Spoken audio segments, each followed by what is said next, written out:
Assalamualaikum warahmatullahi wabarakatuh. Bismillahirrahmanirrahim.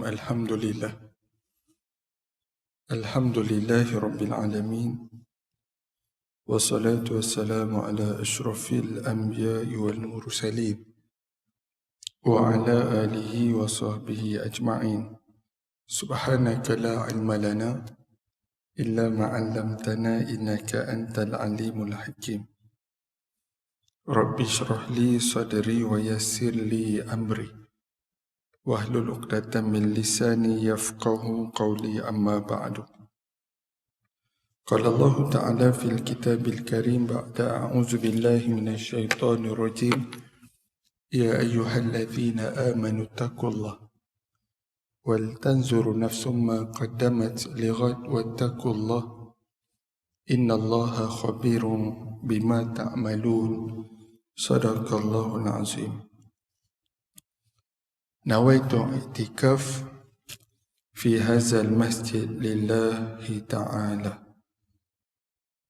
Yang dikasihi dan diraikan Tuan Imam dan seluruh staf serta staf pegawai dan juga jawatan kuasa Masjid Al-Muhammadi, Masjid Muhammadi Angkasa Puri,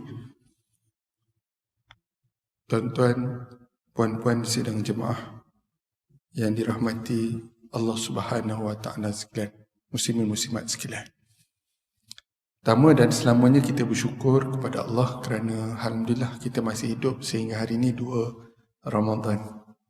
Sekejap kan, saya pun rasa macam baru lagi kita Ramadan yang lepas. Sedar-sedar kita dah masuk Ramadan yang pada tahun 1445. Sebenarnya doa kita semua mustajab. Doa kita mustajab sejak kita berdoa bermula bulan Rejab yang lepas. Allahumma barik lana fi Rajab wa Sya'ban wa ballighna Ramadan. Kemudian bulan Sya'ban pula kita doa, Allahumma barik lana fi Sya'ban wa ballighna Ramadan.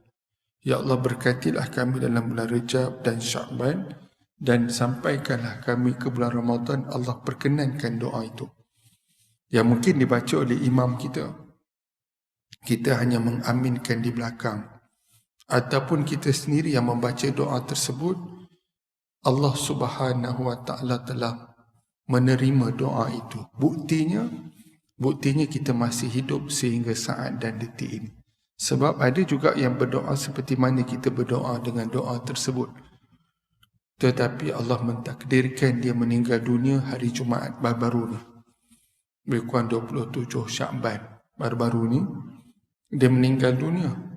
Maksudnya dia tidak sempat dan tidak merasai Ramadan kali ini. Kita alhamdulillah Allah pilih dan kita doa. Mungkin di bulan Ramadan ini pula kita doa, ya Allah, Allahumma barik lana fi Ramadan warzuqna lailatul qadr. Kita minta pula, ya Allah, Kau berkatilah kami dalam bulan Ramadan ini dan Kau rezekikan kami bertemu dengan malam Al-Qadar. Kita minta. Dan mudah-mudahan Allah izinkan kita sempat melalui sebulan Ramadan ini, sama ada 29 hari ataupun 30 hari itu, mudah-mudahan diisi dengan segala ibadah di siang dan di malamnya, termasuklah kita hadir bekerja di Angkasa Puri ini juga dikira ibadah di sisi Allah.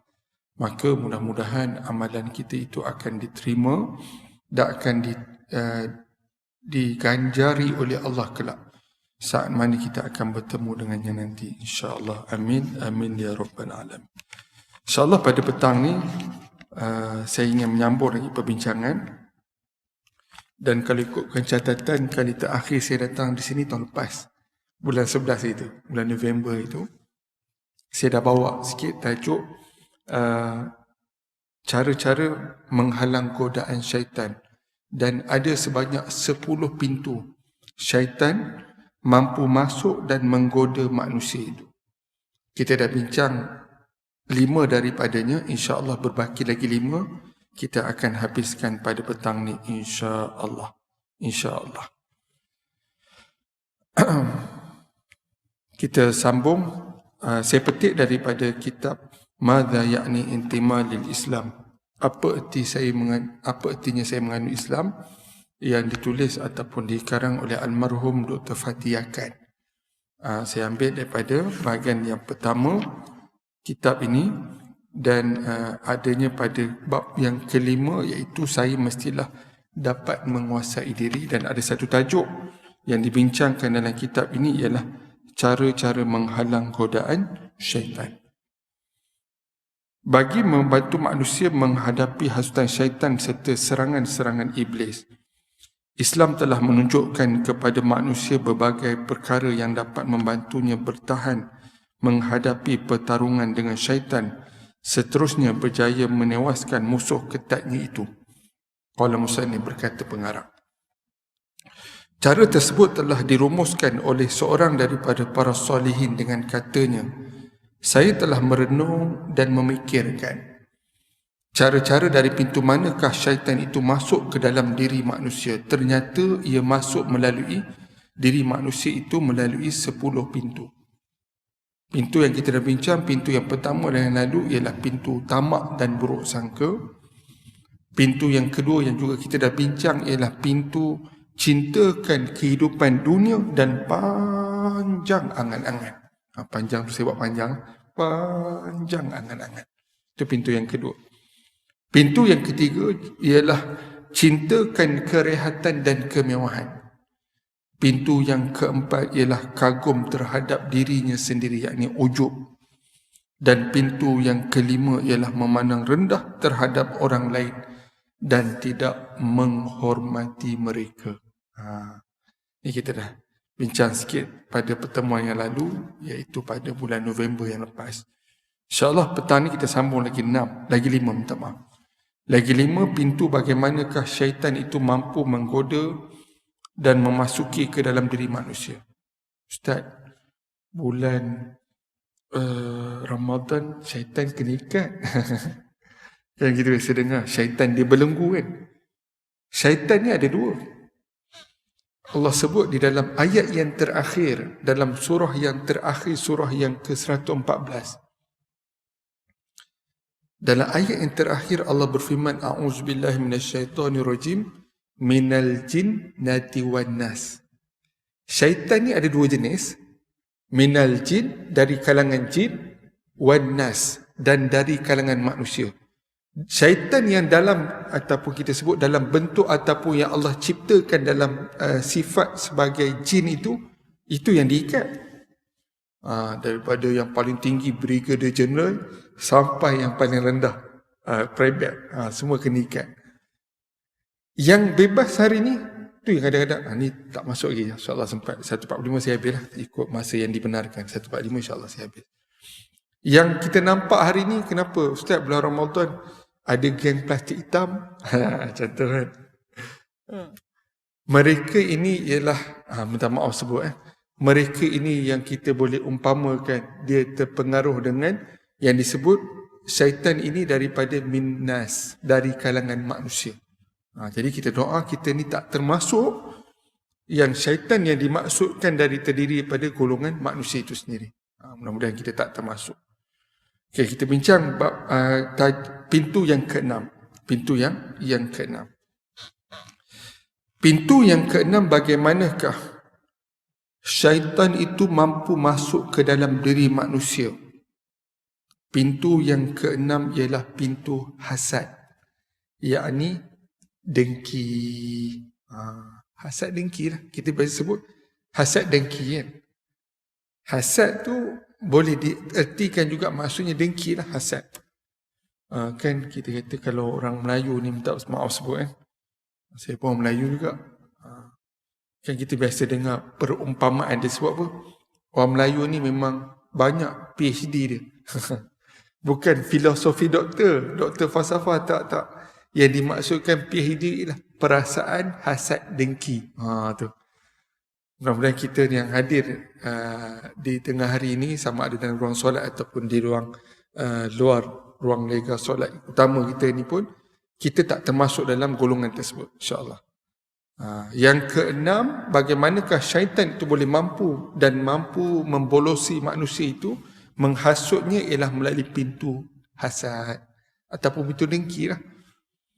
Kan kita kadang-kadang, bukan kita lah, terkadang ada orang di sekeliling kita, dia tak tengok orang lebih pada dia.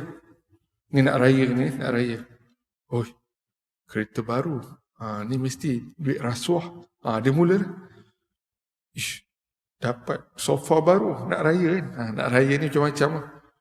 Ni mesti menang loteri. Ada je dia punya, ada je benda yang dia nak. Itu yang kata hasad tu. Dan kita tak boleh tengok orang lebih. Dia mudahnya kita, nanti kita akan bincang lah.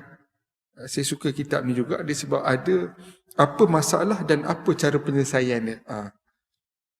Kita cukup yakinlah dengan kita dan termasuk saya, rezeki kita ni semua Allah dah tentukan dah. Allah dah tentukan, termasuk rezeki saya, rezeki tuan-tuan sekalian, rezeki puan-puan yang hadir, anak-anak kita yang kita sedang membesarkan mereka ini, semua Allah dah tentukan. Bila kita tahu orang lain punya rezeki, kita syukur, alhamdulillah rezeki dia. Kita rezeki kita Allah dah tentukan. Mungkin kita nampak kereta ni dah 16 tahun, 17 tahun pakai, tak tukar-tukar kereta ni. Dekat 18 tahun dah. Orang lain rasanya kita kenal kawan kita dah 4-5 biji kereta bertukar. 5 tahun sekali tukar. 5 tahun sekali tukar. 5 tahun sekali tukar. Kita kereta tu dah 18 tahun dah. Contoh kan. Tak apalah. Yang penting kita tak ada hutang. Sebab terkadang manusia dia tak boleh tengok orang lebih. Dia pun nak lebih ataupun dia nak sama. Dia berhutang. Ingat, hutang itu akan ditanya. Dan setiap hutang itu akan menjadi asbab seseorang itu rohnya tergantung. Malah bukan setakat hutang sesama manusia. Hutang kita dengan kawan, hutang kita dengan mak kita punya duit tak cukup. Mak hujung bulan ni dapat gaji, angah bayar balik contoh. Hutang kita dengan adik-beradik, hutang kita dengan siapa-siapa saja. Termasuklah hutang bank pun kira hutang. Hutang kita dengan mana-mana institusi yang memberikan pembiayaan kepada kita pun dikira hutang. Maksudnya hutang ni besar dan jangan kita pandang remeh. Okay, kita balik pada perbincangan. Lalu kata orang soleh ini, saya menghadapinya dengan sifat berpada qanaah. Qanaah. Dan redha terhadap kurniaan Allah Subhanahu wa taala kepada makhluknya. Saya ingat lagi. Saya pernah dijemput dalam rancangan Selamat Pagi Malaysia di RTM. Saya ingat lagi tahun lepas saya dijemput tahun 2023. Pada 6 Januari, kalau saya tak silap, saya ada tulis lagi pada catatan saya ni. 6 Januari. Host dia Puan Raja Sofia waktu tu. Yang jemput saya, Encik Azlan. Cuma Encik Azlan ni pernah saya jumpa di sini lah. Cuma diuji Allah baru ni bulan Ogos lepas dia kena stroke. Dia penerbit di RTM ni. Saya ingat lagi, tajuk yang saya diminta pada rancangan Selamat Pagi Malaysia di RTM ni, pagi tu, 15 minit je, tajuk tak panjang, ialah ikhtiar dan qanaah menghadapi cabaran 2023. Sekarang dah 2024 kan. Ternyata rupanya 2024 lagi mencabar. Hidup ini keras. Kita sedang kan. Hidup ini keras. Sekarang kita tengok, saya rasa macam tahun lepas dah mencabar dah. Rupa-rupa tahun ni lagi mencabar 2024. 2025 nanti dan yang akan datang kita tak tahu apakah cabaran-cabaran yang kita akan lalui dan hadapinya. Tetapi bagaimanakah cara untuk kita menghadapi?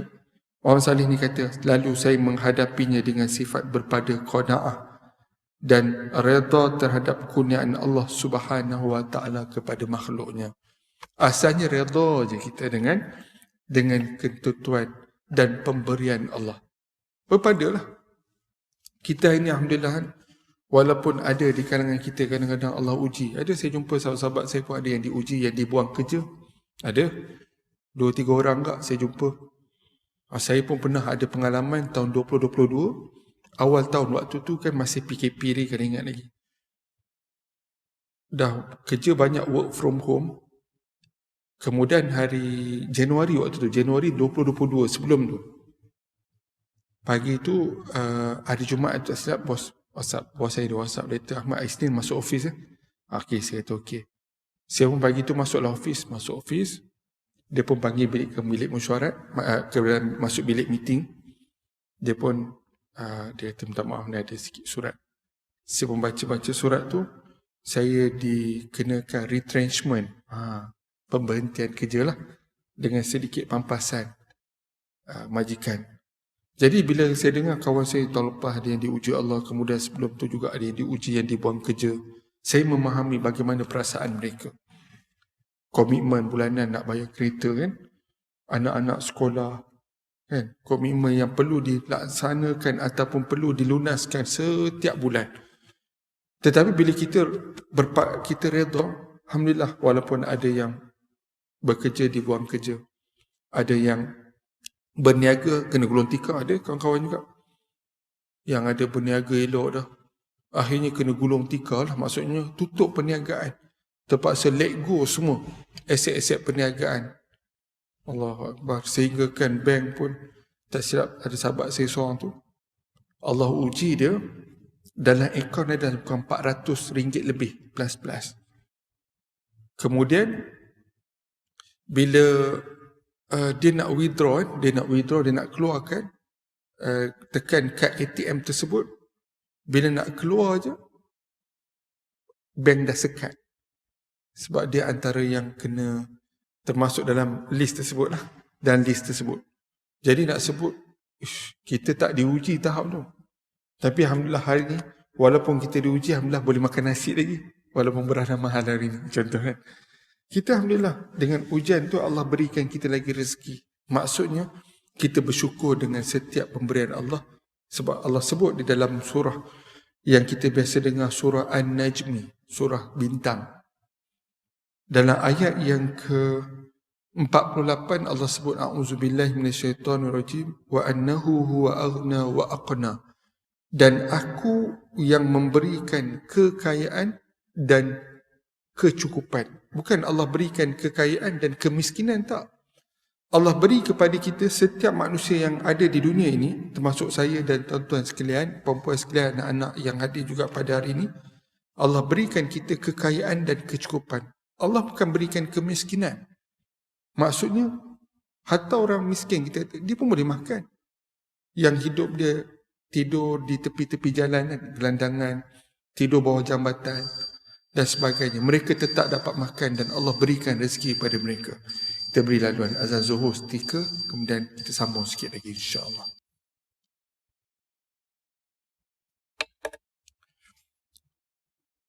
Pintu yang keenam, bagaimanakah syaitan itu mampu masuk ke dalam diri manusia? Ternyata melalui pintu hasad ataupun dengki.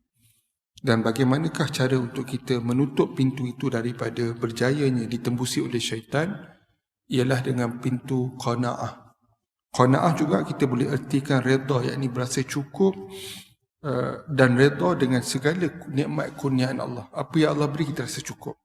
Sebab Allah sebut wa annahu huwa aghna wa aqna, dan Allah yang memberikan kekayaan dan kecukupan. Dan dengan qanaah itulah yang akan menjadikan kita bertambah tunduk dan redanya di atas segala pemberian Allah. Itu pintu yang keenam. Pintu yang ketujuh, bagaimanakah syaitan itu mampu dan menggoda manusia? Ialah melalui pintu riak dan sukakan pujian orang. Riak dan sukakan pujian orang. Ini biasa kan? Minta maaf sebut, saya tak ada niat apa-apa. Kadang-kadang kan kita kata kan, terkadang saya pun muhasabah diri sendiri. Sebab apa? Salah satu cara untuk kita nak nasihat diri sendiri ialah dengan cara muhasabah. Terkadang nasihat masuk, dia tak memberi kesan, tapi muhasabah dia memberi kesan. Contoh kita kata, orang bila buat posting dalam mana-mana media sosial hari inilah, tak kira lah Facebook, Instagram, Twitter, hari ini pula dengan TikTok, macam-macam lah medsos yang ada, media sosial yang ada. Biasanya kalau buat sesuatu posting, apakah di antara tujuannya? Tak lain tak bukan dia nak harapkan bila posting dia tu ramai yang like, betul tak? Like. Kemudian yang komen ramai. Kemudian yang share pula. Sampai satu level, dia akan dapat gift. Gift kan, kita kata. Ialah bila dah sampai satu level, sampai certain level dia dapat gift. Gift tu boleh tukar pada duit. Berapa orang bagi gift kat dia tu boleh tukar pada duit. Kita nak sebut apa? Bukan kata buat live ni tak bagus. Bagus, silakan. Untuk berdakwah silakan. Tetapi niat tu yang selalu kita kena perbetulkan. Termasuk saya. Sebab apa kita takut apa? Bila kita buat posting, viral. Ramai like. Daripada orang tak terkenal. Hari ni nak terkenal senang. Dulu satu masa mungkin lah. Kalau cerita Piramli kena pergi ke Jalan Apas kan. Kena ada pergi buat macam test. Berlakon dulu. Akhirnya dapat berlakon. Ada sidang produksi kan. Tuan-tuan kat RTM tahulah. Tapi hari ni cukup dengan bermodalkan handphone satu. Macam handphone ni. Kemudian ada stand sikit cukup lah. Tak payah ke stand tinggi ni. Letak atas meja pun tak apa. Selai bulan kadang-kadang dia buruh ladang je. Ikat kat pokok je pakai getah kan. Buat video sikit, post. Ramai. Mula 1,000 follower. Naik 10,000. Naik 50,000. Akhirnya naik 500,000 follower. Bila ramai follower, dia akan datang perasa apa? Pula orang pula bagus, puji dan sebagainya. Yang tu yang kita risau. Sebab apa? Penyakit riak dan sukakan pujian ini adalah juga di antara bagaimanakah syaitan itu mampu menggoda manusia itu sendiri. Jadi kita doa, kita tidak digoda. Dan dikatakan, lalu saya menghadapinya dengan ikhlas. Ikhlas. Ikhlas ni buah yang syaitan kata aku tak boleh nak goda si fulan ni. Bila si fulan itu dia seorang yang ikhlas. Syaitan dia akan surrender, dia angkat tangan. Dia kata aku tak boleh nak goda dah si fulanah ni. Sebab dia ikhlas. Ikhlas ni lah yang menyebabkan syaitan itu surrender, dia angkat tangan. Tetapi bila ada datang dalam perasaan kita buat, bos depan ni, kita buat rajin. Nanti mudah-mudahan bos bagi markah appraisal tinggi sikit. Bila ada ujian kenaikan grade, mudah-mudahan kita naik grade, naik pangkat dan sebagainya. Kita buat sesuatu mengharapkan orang angkat kita, orang julang kita, orang sanjung kita.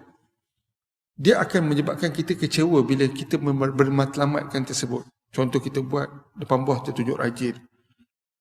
Belakang bos mengular lah dan sebagainya. Depan orang tunjuk kita ni bagus, belakang hanya isteri dengan anak-anak atau panggil kita, contoh. Bila kita buat kerana orang, kerana mengharapkan sanjungan manusia, kita akan kecewa bila kita tidak mendapatkan sanjungan tersebut. Ataupun tidak mendapat pengiktirafan yang kita kehendaki. Tetapi bila kita buat sesuatu perkara di dunia ini, dari sekecil-kecil perkara sehinggalah sebesar-besar perkara yang kita buat, insya-Allah Allah akan memandang dan sentiasa memandang. Dan matlamat kita kerana Allah, kita tidak akan kecewa. Walaupun kita tidak mendapat anugerah, pingat. Kadang-kadang kan bila kita dapat suatu perkhidmatan, dapat APC, anugerah perkhidmatan cemerlang. Bila dah bekerja sikit, lama sikit dalam sektor kerajaan macam tuan-tuan, mungkin dapat pergi ke Istana Negara untuk terima pingat AMN, Ahli Mangku Negara. Kemudian tak lama lepas tu dapat pula KMN, Kesatria Mangku Negara. Dapatlah pingat-pingat tu. Tetapi bila kita buat bukan kerana tersebut, kita tidak akan kecewa. Sebab matlamat kita dan niat kita ialah lillahi ta'ala. Itu yang ketujuh. Yang ke-8. Bagaimanakah syaitan itu mampu untuk menggoda manusia? Tidak lain dan tidak bukan yang ke-8 ialah melalui pintu bakhil, yakni kedekut. Bakhil, kedekut. Kita biasa dengar apa? Bakhil, kedekut. Kedekut tak hidung masin. Tak tahu. Mungkin tak tahu. Mungkin dia pernah rasa tak hidung tu Imam Masin. Wallahualam. Nak sebut kan. Cerita Piramli apa? Haji Bakhil kan. Labu-labi kan. Ni benda-benda yang kita boleh mengajarkan. Allahu Akbar. Lalu saya menghadapinya dengan menyedari bahawa apa yang ada pada makhluk akan binasa. Manakala yang kekal itu berada di sisi Allah Subhanahu wa ta'ala. Bila kita meyakini ni cukup. Ya, betul dalam dompet duit ni ada duit. Duit ni duit saya. Contoh. Dalam account bank ada duit saya. Contoh. Kalau kita merasakan ni aku yang punya, kita akan menyebabkan susah. Kita nampak tabung yang ada, tabung besi pun kita rasa macam berat nak bagi. Nak bagi tak bagi? Tak bagilah. petang ni 2 Ramadan nak rasa semalam dah beli nasi berani kambing, contoh kan. Nak bagi, dalam wallet elok-elok ada RM20 je. Kalau bagi ni, petang ni ingat nak rasa lain pula lah. Hari ni ingat nak belilah pula. Nasi Arab, malam lalu ada kedai nasi Arab, ada stall nasi Arab. Nak beli nasi Arab, malam tengok nasi Arab kambing RM17, RM20, RM3, bolehlah beli air. Tak belilah, tak payahlah bagi. Dia datang perasaan tu. Tapi bila kita lawan, bagi jugalah, bagi. Dengan izin Allah, RM20, bismillah, kita bagi kerana Allah. Niat kita. Mungkin kita tabung ni pula ada nak bagi makan orang berbuka puasa kan. Mungkin dengan makanan kita, RM20 tu mungkin boleh menaja 3 orang makan ataupun 2 orang makan. Kita dapat dah pahala orang puasa. Kalau 2 orang makan, 2 pahala puasa kita dapat. Pahala orang yang puasa tak berkurang, pahala kita pun dapat juga. Tak berbagilah. Tuk dengan izin Allah, kita bagi RM20 petang ni. Kita balik kerja. Hajat dia teringin nasi Arab. Jiran sebelah rumah, kebetulan dia kerja kat Cyberjaya. Dia balik daripada Cyberjaya, dia dah niat hari ni nak bagi jiran-jiran dia. Dia singgah restoran nasi Arab Sabah tu. Dia beli, dia bagi kat jiran-jiran dia. Baru kita niat nak beli nasi Arab. Kita duit dah bagi dah dalam tabung ni. Rupa-rupanya Allah gantikan melalui jiran kita pula. Dia bagi kita untuk sekeluarga kita. Kita isteri dengan anak 2 orang. 4 bungkus saja dia bagi. Subhanallah. Tu kata, kita nak bagi, yang kita bagi itulah rezeki kita. Tapi syaitan pandai. Syaitan cukup pandai. Kau bagi, nanti kau nak makan apa? Dia pandai. Kita yakin je, Allah yang memberikan apa tadi? Huwa aghna wa aqna. Huwa aghna wa aqna. Allah yang memberikan kekayaan dan Allah yang memberikan kecukupan. Jadi pintu yang ke-8 ialah pintu bakhil ataupun kedekut. Pintu yang ke-9 ialah pintu takabur. Bagaimanakah syaitan itu boleh mampu memasuki manusia itu melalui pintu yang ke-9, iaitu pintu takabur, yakni membesarkan diri. Lalu orang soleh ini berkata, lalu saya menghadapinya dengan rasa tawaduk. Kan orang kalau bila rasa dia tinggi, berasa berkedudukan, kalau boleh, dia jalan tu pun dia nak orang iringi dia. Panas kan kat luar ni. Dia nak ada orang yang tolong payung dia. Dia keluar kereta, dia nak orang tolong bukakan pintu kereta dia. Hamparkan permaidani untuk dia lalu di situ. Kerusi orang sediakan. Nah, duduk di sini tuan. Contoh. Makan orang hidangkan. Cuma suap kena sendiri lah. Kalau dah kena orang suapkan tu maksudnya orang sakit lah. Dia kena suapkan. Sampai tahap begitu, dia akan menyebabkan kita ni rasa kita ni proud lah, rasa bangga, rasa kita hebat, rasa ujub datang, kita rasa takabur.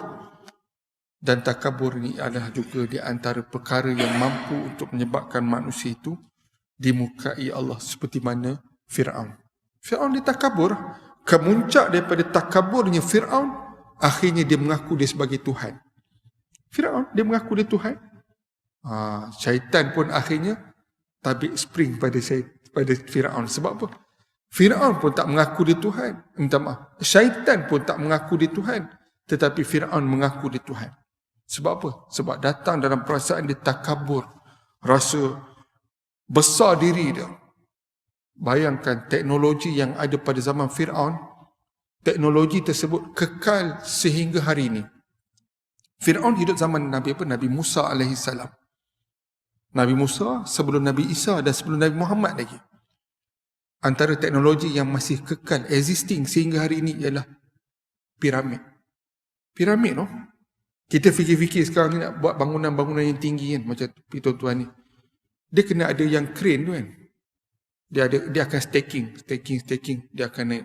Bangunan akhirnya naik 20 tingkat, naik 40 tingkat, naik 50 tingkat contoh. Zaman tu, kita tak ada ke crane yang boleh nak buat batu tu besar. Ni ada lagi sehingga hari ni. Piramid yang dibina pada zaman Fir'aun tu masih ada. Dan malah Allah mengekalkan lagi mayat-mayat di antara mayat Fir'aun. kekal sehingga hari ini. Allah tunjuk, inilah manusia yang pernah mengaku satu masa dahulu dia sebagai Tuhan, dan sebenarnya dia mendapat murka dari Allah Subhanahu Wa Taala. Bayangkan, bila sampai satu tahap manusia ni dia akan rasa dia hebat sehinggalah dia melampau dan akhirnya Allah murka dan Allah laknat akannya. Sebab tu doa kita tidak akan melakukan, dan pintu takabur itu berjaya kita kunci daripada syaitan berjaya membukanya, dan tidak akan ada dalam diri kita, insya-Allah. Amin. Dan pintu yang ke-10 yang terakhir, bagaimanakah syaitan itu mampu menggoda manusia? Yang ke-10 ialah tamak haloba.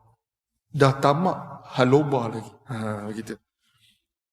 Lalu saya menghadapinya dengan mempercayai.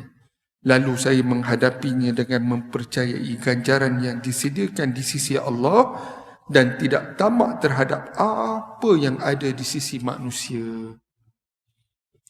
Yalah, kita kan tengok orang lebih sikit kan. Tak jadi, aku pun nak juga. Tamak ni pula bahaya. Tamak ni juga boleh kita ertikan yang bukan kita punya pun kita nak. Contoh mudah, kalau kita kata ni, contoh yang terakhir lah, insyaAllah.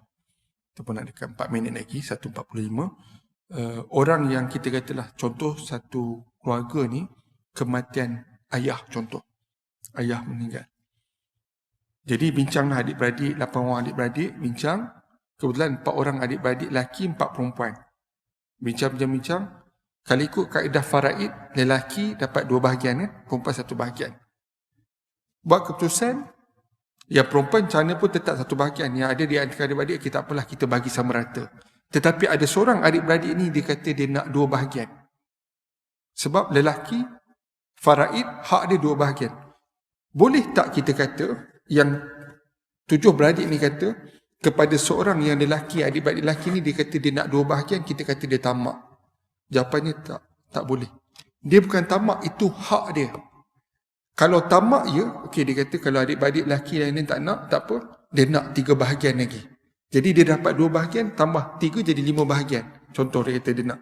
Itu baru dia panggil tamak. Sebab dia nak yang bukan hak dia, dia nak. Jadi ni kita kata contoh tamak lah. Jadi tamak ini, kalau bukan hak kita, jangan tamak. Contoh kedua saya nak bagi contoh kadang-kadang. Saya pernah sebut ni, kadang-kadang kita, contoh kalau hari Jumaat saya tak pasti ada masjid sediakan tidak. Contoh kalau kita katalah masjid sediakan ruang, siapa nak infak makanan silakan. Kadang-kadang setengah masjid disediakan kan. Kita ambil lebih daripada 1. Dia dah bagi tu, hanya untuk seorang 1. Kita ambil lebih 1, dia bagi kita tamak. Kita ambil 1, orang lain boleh ambil. Kalau disediakan 100 bungkus, 100 orang boleh ambil. Kalau seorang 2 bungkus, 50 orang ambil habis. Itu baru dipanggil tamak. Ambil seorang 1, jangan ambil. Sebab yang kita ambil itu ialah hak orang lain. Begitu contoh yang mudah. Jadi bagaimanakah yang ke-10 ini? Saya menghadapinya dengan mempercayai ganjaran yang disediakan di sisi Allah dan tidak tamak terhadap apa yang ada di sisi manusia. Habis 10 perkara yang kita bincang, bagaimanakah syaitan itu mampu memasuki diri manusia. Yang pertama, kesimpulannya ialah pintu tamak dan buruk sangka. Pintu yang kedua, cintakan kehidupan dunia dan panjang angan-angan. Yang ketiga ialah pintu cintakan kerehatan dan kemewahan. Pintu yang keempat, kagum terhadap dirinya sendiri, yakni ujub. Pintu yang kelima, memandang rendah terhadap orang lain dan tidak menghormati mereka. Pintu yang keenam yang kita bincang tadi ialah hasad, yakni dengki. Yang ketujuh, riak dan sukakan pujian orang. Yang ke-8 ialah pintu bakhil, yakni kedekut. Pintu yang ke-9 takabur, yakni membesarkan diri. Dan pintu yang ke-10 tadi ialah pintu tamak halaba. Mudah-mudahan Allah lindungi kita daripada kesemua 10 pintu tadi tidak berjaya dirobek dan dibuka oleh syaitan untuk menembusi kita. Dan kita berjaya menjadi hamba Allah yang benar-benar beriman dan bertakwa kepadanya. Yang baik daripada Allah yang daripada saya mohon ampun pada Allah, mohon maaf pada semua. Mudah-mudahan Allah merahmati pertemuan kita dan menjadikan perhimpunan ini mendapat rahmat di sisi Allah. Perpisahan kita selepas ini, perpisahan yang mendapat keampunan dari Allah Subhanahu wa taala. Aqulu qawli hadza astaghfirullahal azim li wa lakum. Assalamualaikum warahmatullahi wabarakatuh. Bismillahirrahmanirrahim. Alhamdulillahi Rabbil Alamin. Wassalatu wassalamu ala ashrafil anbiya'i wal mursalin wa ala alihi wa sahbihi ajma'in. Allahumma faqqihna fid din wa alimna ta'wil wahdina siratal mustaqim. Allahumma rabbana atina fid dunya hasanah wa fil akhirati hasanah wa qina adzaban nar wa adkhilna jannata mal abrar ya aziz ya ghaffar. Walhamdulillahi Rabbil Alamin. Taqabbalallahu minkum.